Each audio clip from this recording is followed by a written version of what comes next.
Donc dans cette étape, on va apprendre à créer des variantes d'éléments sur Revit.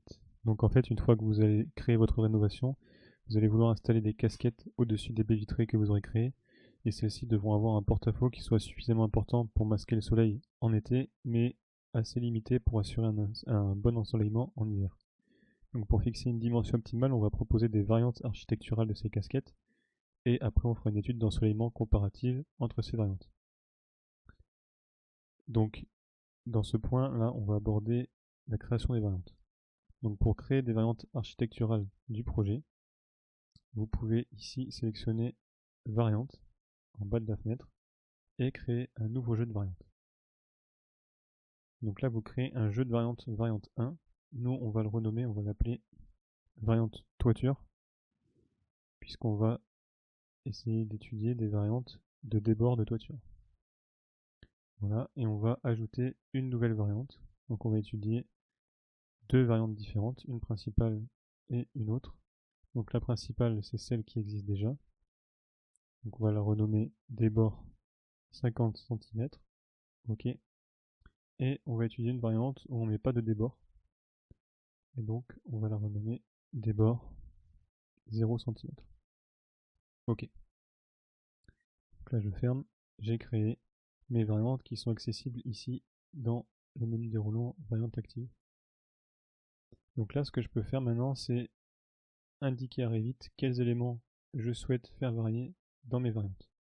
Donc là pour moi c'est la toiture. Donc je vais sélectionner l'élément de toiture ici. Et là je vois que ce paramètre n'est plus visé. Je vais ajouter ma toiture au jeu de variantes.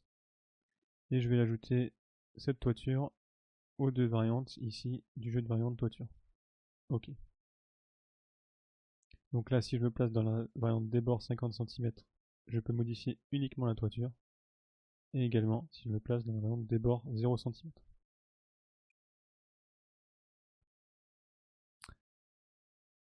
Donc là, ce qu'on va faire, c'est qu'on va modifier l'élément de manière différente pour chaque variante pour étudier plusieurs possibilités de conception. Donc on va sélectionner la variante pour laquelle on souhaite modifier l'élément et on va le modifier. Puis ensuite on va pouvoir comparer nos variantes entre elles.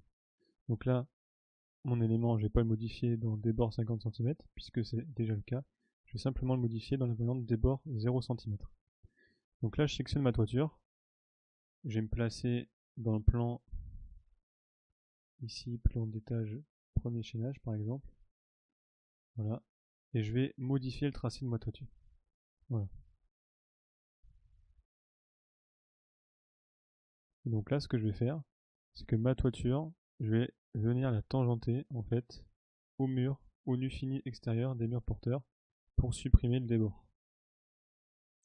Donc je vais utiliser l'outil aligner et je vais aligner sur le nu fini extérieur si c'est possible.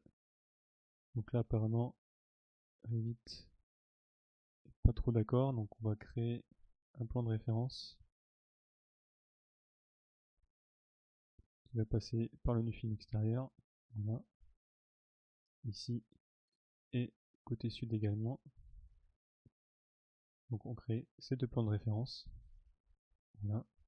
Et on va venir aligner nos bords de toiture sur ces plans de référence en utilisant l'outil aligner ici dans modifier.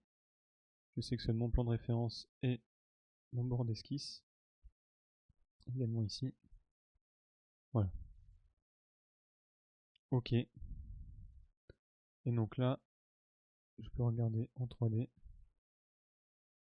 Et je vois effectivement qu'il y a une différence entre les deux variantes. Donc là, c'est la variante sans débord.